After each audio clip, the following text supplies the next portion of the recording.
Hi, welcome to CIDC Nirman. I'm Jayashree Kurup. I'm editor CIDC Nirman. I have with me Sunir Garg of Gypsum. Sunir, tell us a bit about Gypsum. You are also one of the sponsors of the event. You've also been in the business for a very long time, and you're one of the biggest players here. So tell us about your company.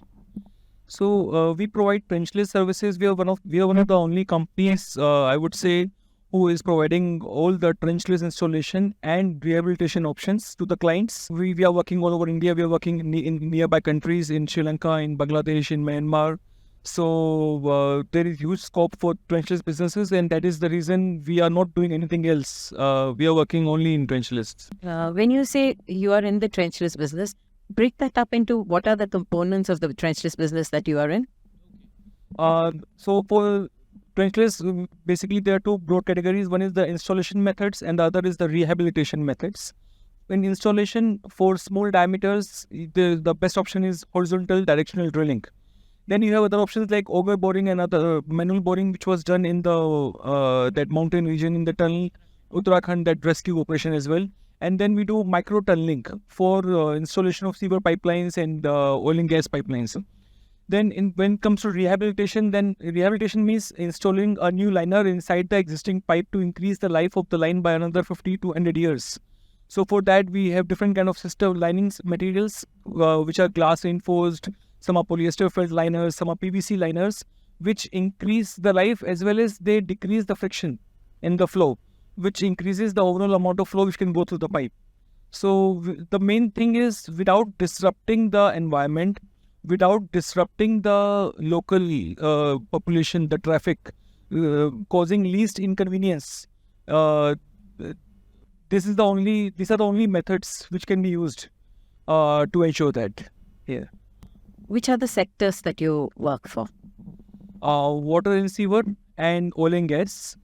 In water and sewer, in the past year, I would like to highlight one project we did in Mumbai, where we had to do tunneling around 20 meters, which is around 70 feet below the ground, where we were working right parallel to the Arabian Sea, and the entire area was full of mangroves. So I can't see any other methodology which could have been used, which would have avoided the damage to the mangroves. And for that, we were awarded with the HSE award as well in this show yesterday. Yes. And who are your clients? The municipalities? What is the profile of the clients? All the municipalities, they are the foremost clients. Delhi Jal Board, Mumbai Corporation, Calcutta Municipal Corporation. We work in Dhaka, as I said, we work in Bangladesh as well. So Dhaka, Wasa, Colombo Municipal Corporation, Kandy Municipal Corporation. So wherever the cities have been built more than 50 to 100 years ago, and in this area, all the cities are 1,000 years old. So wherever we have old cities, there is no space for open cut trench installations or replacing the existing lines. There you need trenchless options. So and because of this, tier 1 cities are our major clients. And in hydrocarbon, we have clients like oil and gas companies like IOCL, Oil India, GAIL, where they lay pipelines from city A to city B, and wherever they have rivers or mountains in between en route, so which they cannot lay, where they cannot lay the pipeline by open cut installation, there we come in and we drill below the river bed and we lay the pipe there. Oh, we have done so many river crossings over the past 30 years.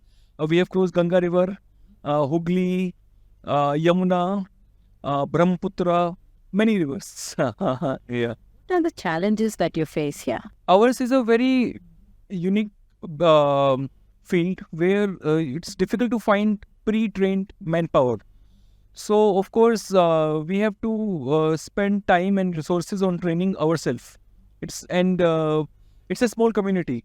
So, poaching of manpower is also not like that common in our industry, which is a good thing because we spend so much time and money for training. So of course, training of the people is one big obstacle to get the right number of people, because now as the clients are getting more informed about the trenchless options, that was the biggest obstacle, and that is where INDSTT came into the picture. 30 years ago, Mr. Niranjan Swarup, he was working with my father. His name is also Mr. Niranjan Garg. So that time, nobody had any idea like this option is even available. They had the requirement. They had to lay the pipeline, but they didn't know how. So to enlighten them, to tell them that yes, they can do this, that, and now over the time, when they're getting more informed and the prices are coming down, so the amount of quantum of work is increasing, and with that, the resources at that's at the speed at which they should multiply, they're not. That is not happening. So of course, arranging the resources is a big obstacle. And then when we go to the work sites, then getting permissions. For example, when we are working in mangrove zone, so we have to apply for a permission from Coastal Regulatory Zone, CRZ permission. Now, we are installing the pipe by trenchless methods. So the inherent nature of the work is such that we will not cause damage to the flora and fauna on the top of the ground, because we are working so deep. But the department, the authorities, they compare our technologies to the traditional technologies which they have seen over the past 50 years.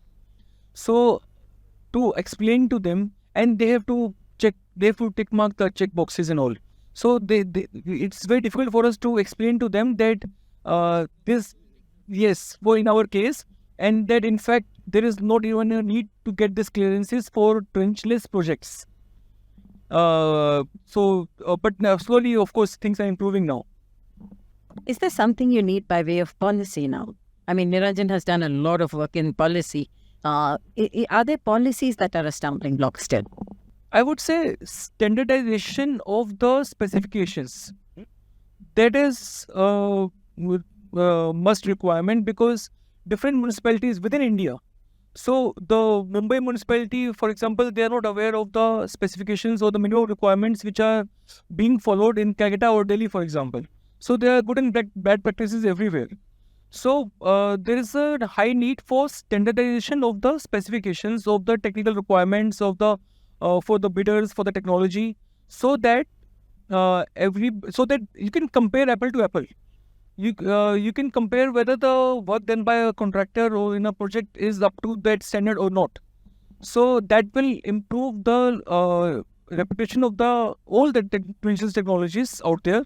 And I would say that is the only remaining roadblock. And Mr. Niranjan Swarup did a lot of work in that regard. He has made several procedure statements, method statements, and all. And but all the municipalities have their own baggages, I would say. They have to follow their rules, what they have been doing for the last so many years. So, but if Indian government from center can give this order, I would say, to the municipalities that they should follow these guidelines, and these guidelines are made by independent group. So that would be a nice start. Has smart cities helped in this process of adoption of trenchless technologies?